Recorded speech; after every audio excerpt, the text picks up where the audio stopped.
عالم کے آقا آپ کا عالم غلام، آپ ہیں شاہ جہاں شاہ دلاں شاہ زمن، آپ کے دم سے مہو سالو شب و دن صبح و شام، مصطفیٰ مجتبی آپ خیر الورا۔ ناظرین گرامی السلام علیکم ورحمۃ اللہ وبرکاتہ۔ میں ہوں آپ کا میزبان انصار عزیز ندوی، اور آپ اس وقت سیدھی بات کا خصوصی پروگرام ذکر میرے حبیب کا صلی اللہ علیہ وسلم دیکھ رہے ہیں۔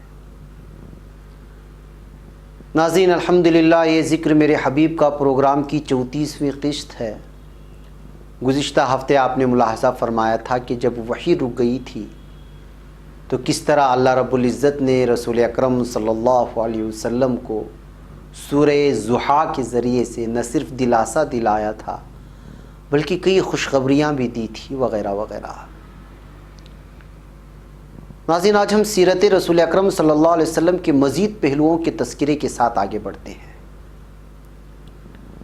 ناظرین آپ اس حقیقت سے واقف ہو ہی چکے ہیں کہ نبی اکرم صلی اللہ علیہ وسلم کو نبوت سے سرفراز کیا جا چکا تھا، دین حق کی عوام الناس میں تبلیغ کا کار عظیم سامنے تھا، رسول اکرم صلی اللہ علیہ وسلم کے عزیز ترین رفیق حضرت ابوبکر صدیق رضی اللہ تعالیٰ عنہ بھی دولت ایمان سے فیضیاب ہو چکے تھے، اور انہوں نے اپنے دوست و احباب اور رشتہ داروں میں خفیہ طور پر تبلیغ دین کی اس کار بابرکت کو انجام دینا شروع کر دیا تھا، اور دین حق کی حقانیت لوگوں پر واضح کرنے کی سعی میں مصروف ہو گئے تھے۔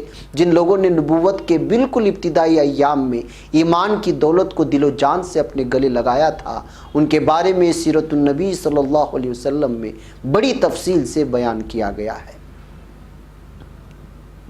اس میں لکھا گیا ہے کہ ابتدائی زمانے میں جو لوگ حلقہ بگوش اسلام ہوئے ان میں چند خصائص بالکل مشترک تھے، اور دلچسپ طور پر ان لوگوں کے خصائص بھی مشترک تھے جنہوں نے شدت کے ساتھ دعوت دین کی مخالفت اور حضور اکرم صلی اللہ علیہ وسلم کی راہ میں روڑے اٹکانے کا فیصلہ کیا تھا۔ جن لوگوں نے لپک کر اسلام کی دعوت قبول کی ان کی خصوصیت یہ تھی کہ وہ پہلے سے ہی تلاش حق میں سرگرداں رہتے تھے، اور فطرتاً نیک طبع اور پاکیزہ اخلاق کے مالک تھے۔ مثال کے طور پر حضرت ابوبکر صدیق رضی اللہ تعالیٰ عنہ زمانے جاہلیت میں بھی عفیف پارسا تھے اور صدق اور دیانتداری میں مشہور تھے۔ حضرت عثمان ابن مظعون رضی اللہ تعالیٰ عنہ نامی صحافی ایک صوفی مزاج انسان تھے، اور اسلام سے پہلے ہی شراب سے اجتناب کرتے تھے۔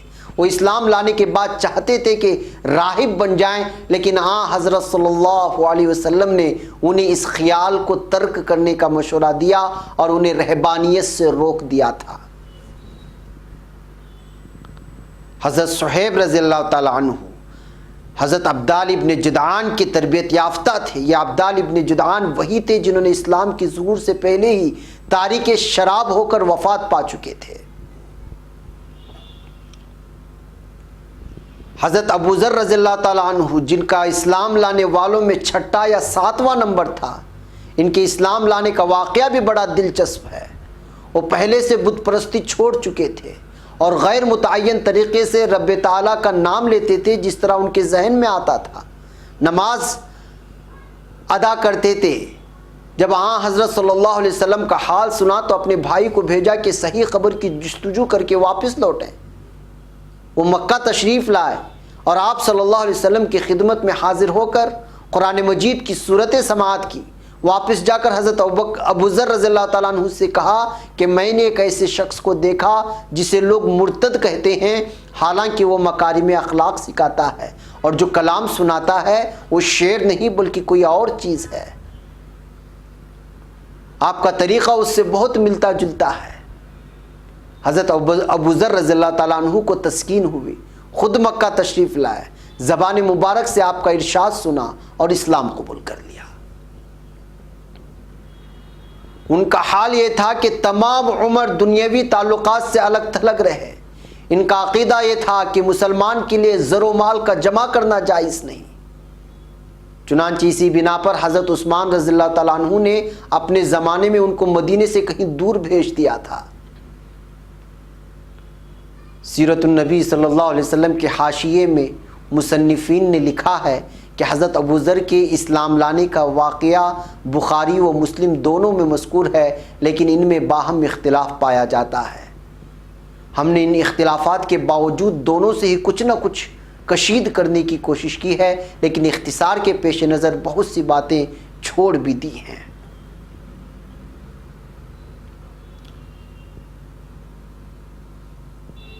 ناظرین، سیرت النبی صلی اللہ علیہ وسلم کے بعض صحابہ ایسے تھے جو احناف کی تربیت یافتہ تھے۔ یہاں احناف سے مراد یہ ہے کہ جس طرح صحیفوں کے نزول سے پہلے حضرت ابراہیم علیہ السلام دین حنیف کے پیرو ہوئے، اسی طرح وہ لوگ بھی اسلام کی آمد سے پہلے ہی بت پرستی چھوڑ چکے تھے اور کھل کر اپنے آپ کو حضرت ابراہیم علیہ السلام کے پیرو کہتے تھے، لیکن اس اجمالی اعتقاد کے سوا کچھ اور نہیں جانتے تھے اور اس کے لیے تلاش حق میں سرگردہ رہتے تھے۔ انہی میں سے ایک زید بھی تھے، حضرت زید، جن کا ذکر ہم ابھی کر آئے ہیں۔ انہوں نے تو حضرت صلی اللہ علیہ وسلم کی بعثت سے 5 سال قبل ہی وفات پا چکے تھے، لیکن ان کے صاحبزادے سعید موجود تھے جنہیں اپنے والد محترم کے ارشادات کا علم تھا۔ چنانچہ آپ صلی اللہ علیہ وسلم سے ملے تو ان کو رہنما ہاتھ آ گیا، جس کی جستجو کرتے کرتے ان کے والد محترم دنیا سے رخصت ہو گئے تھے، ورنہ وہ اب تک بھی سرگشتہ ہی تھے۔ ناظرین، ایک بات آپ یہاں یہ بھی جان لیں کہ نبوت کے بعد دین حق کی تبلیغ نہایت رازداری کے ساتھ خفیہ طور پر 3 سال تک چلتی رہی تھی۔ ان ابتدائی مراحل میں کسی کو کچھ پتہ نہیں تھا کہ کون ایمان کی دولت سے سرفراز ہوا ہے اور کون نہیں۔ ان ابتدائی ایام میں یعنی حضرت جبرائیل علیہ السلام کی جانب سے باقاعدہ نماز کی ہیئت و نوعیت کے سکھائے جانے سے قبل دین حنیف یعنی ابراہیم علیہ السلام کے دین پر نماز ادا کی جا رہی تھی، اور وہ بھی چھپ چھپ کر۔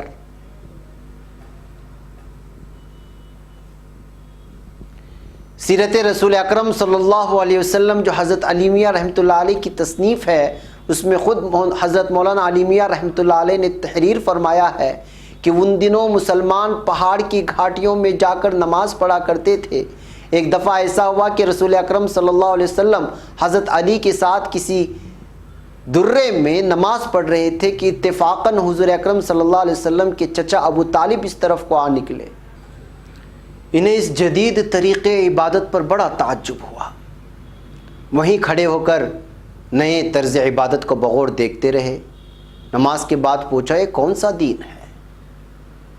رسول اکرم صلی اللہ علیہ وسلم نے فرمایا کہ ہمارے دادا ابراہیم علیہ السلام کا یہی دین تھا۔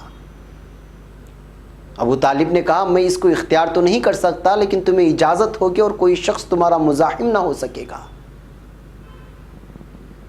ناظرین، واضح رہے کہ ابتدا میں ایمان لانے والے صحابہ میں سے، چاہے وہ اہل قریش میں سے ہوں یا اہل مکہ میں سے، کوئی بھی کسی اہم منصب پر فائز نہیں تھا۔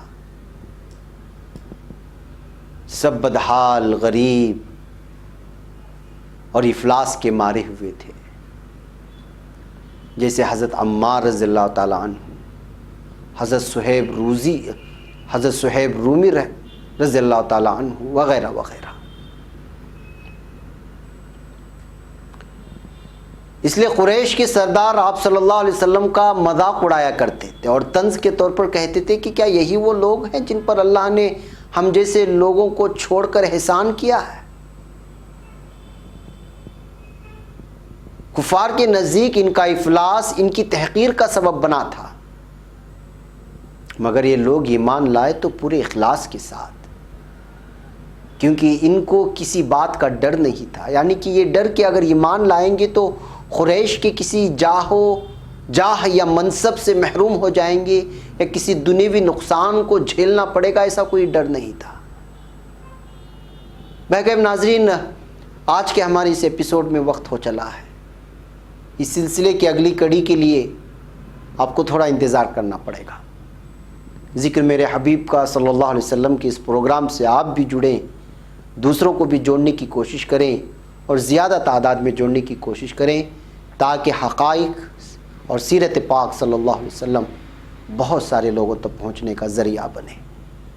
ناظرین، اپنا ڈھیر سارا خیال رکھیں. اپنے میزبان کو اجازت دیں. السلام علیکم ورحمۃ اللہ وبرکاتہ. آپ ہیں عالم کے آقا، آپ کا عالم غلام. آپ ہیں شاہ جہاں، شاہ دلاں، شاہ زمن. آپ کے دم سے مہو سالو شب و دن، صبح و شام. مصطفیٰ مجتبیٰ آپ خیر الورا.